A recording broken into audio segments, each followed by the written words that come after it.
বাজেটের অঙ্ক বাড়ছে কিন্তু জনগণের পরিস্থিতির কি কোনো বদল হচ্ছে? এই সরকার এটা নিয়ে হয়তোবা বাহবা নেওয়ার চেষ্টা করবে। যথেচ্ছ দুর্নীতি লুটপাট হয়েছে, সরকারকে দুর্নীতিমুক্তভাবে বিনিয়োগ করার নিশ্চয়তা তৈরি করতে হবে। গড় আয় দিয়ে প্রকৃতপক্ষে দেশের মানুষের প্রকৃত পকেটের অবস্থা বোঝা যায় না। এবারের বাজেট যদি খেয়াল করেন দেখবেন যে বাংলাদেশের ইতিহাসে সর্বোচ্চ বাজেট হয়েছে 9,38,000 কোটি টাকার বাজেট। 1972 সালে বাজেট দিয়েছিলাম মাত্র 786 কোটি টাকার বাজেট, মানে 786 কোটি টাকার বাজেট, সেটা হয়ে গেছে 9,38,000 কোটি টাকার বাজেট। মানে প্রত্যেক বছরই রেকর্ড সংখ্যক বাজেট বরাদ্দ হচ্ছে। বাজেটের অঙ্ক বাড়ছে কিন্তু জনগণের পরিস্থিতির কি কোনো বদল হচ্ছে?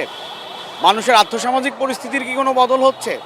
আমরা যদি সেটা বলি যে জনকল্যাণমূলক যে খাতগুলো, যেগুলোকে গুরুত্ব দেওয়ার প্রশ্ন ছিল, যেগুলোকে বাজেটে বরাদ্দ শুধু যথাযথভাবে বরাদ্দ না, যথাযথভাবে ব্যবহার হওয়ার প্রশ্ন ছিল, আমরা যেটা দেখেছি বিগত বছরগুলোতে বরাদ্দও যেমন কম হয়েছে এবং যথেচ্ছ দুর্নীতি লুটপাট হয়েছে। এবং স্বাস্থ্য খাতের বেহাল অবস্থা আপনারা দেখেছেন। এবার হামেশ একের পর এক শিশু মারা যাচ্ছে, 600-রও অধিক শিশু মারা গিয়েছে। গত বছরের থেকে শিক্ষা খাতে বাজেটের বরাদ্দটা বাড়ানো হয়েছে, সামান্য বাড়ানো হয়েছে, যদিও আমাদের দাবি ছিল যে হচ্ছে মোট জিডিপির 6% বরাদ্দ করা।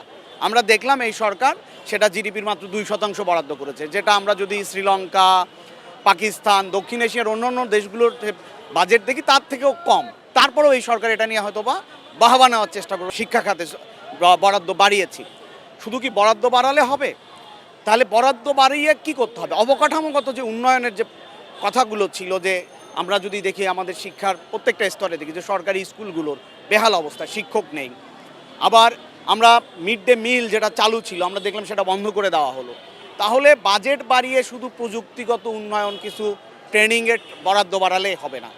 শিক্ষার যে ভিত্তিগত যে পরিবর্তন, যে মূল কাঠামোগত যে পরিবর্তন, সেখানে আসলে সরকারকে দুর্নীতিমুক্তভাবে বিনিয়োগ করার নিশ্চয়তা তৈরি করতে হবে। বর্তমান সরকার ক্ষমতায় আসার আগে, মাত্র 3 দিন আগে, নির্বাচনের 3 দিন আগে মার্কিন যুক্তরাষ্ট্রের সাথে একটি বাণিজ্য চুক্তি স্বাক্ষর করা হয়েছে। সেই বাণিজ্য চুক্তি যে উপদেষ্টা করেছিলেন, সেই উপদেষ্টা খলিলুর রহমান সাহেব আবার এই সরকারেরই পররাষ্ট্র উপদেষ্টা। তার মানে আমরা বলতে চাই যে আগের সরকারের ধারাবাহিকতায়, তত্ত্বাবধায়ক সরকারের ধারাবাহিকতায় বর্তমান বিএনপি সরকারেরও এই মার্কিন যুক্তরাষ্ট্রের সাথে যে চুক্তি করা হয়েছে সেই চুক্তির যোগাযোগ আছে। স্বরাষ্ট্রমন্ত্রী সংসদে বলেছেন যে 4টা গাড়ি আছে। তাহলে আমাদের দেশের স্বরাষ্ট্রমন্ত্রীর যায়, তার মাসিক যায়, আর গ্রামের একজন প্রান্তিক কৃষকের যায় বা একজন শ্রমিকের যায়, তাহলে এই দুটোকে গড় করে মাথাপিছু আয় দেখায়। তাহলে আমার 1 টাকা আর সালাউদ্দিন সাহেব যদি হচ্ছে মালিক হন হচ্ছে 109 টাকার, তাহলে 1 আর 109 মিলে হয় হচ্ছে 110 টাকা। তাহলে দুইজনের গড় হলে হয় কত? 55 টাকা।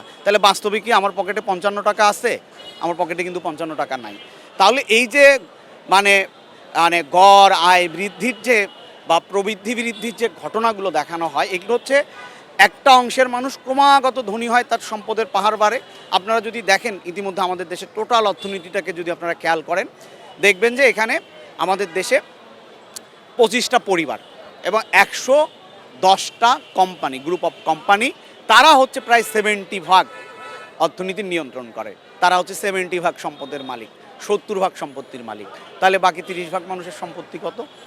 তাহলে ওই যারা 70% সম্পত্তির মালিক তার সাথে হচ্ছে বাকি 30%-এর যে 5%, 10% সম্পত্তি, সেটা যোগ হয়ে তো আপনার হচ্ছে গড় হয়। ফলে গড় আয় দিয়ে প্রকৃতপক্ষে দেশের মানুষের প্রকৃত পকেটের অবস্থা বোঝা যায় না। খবরের কাগজ, নিখাদ, নির্ভীক, নিরপেক্ষ।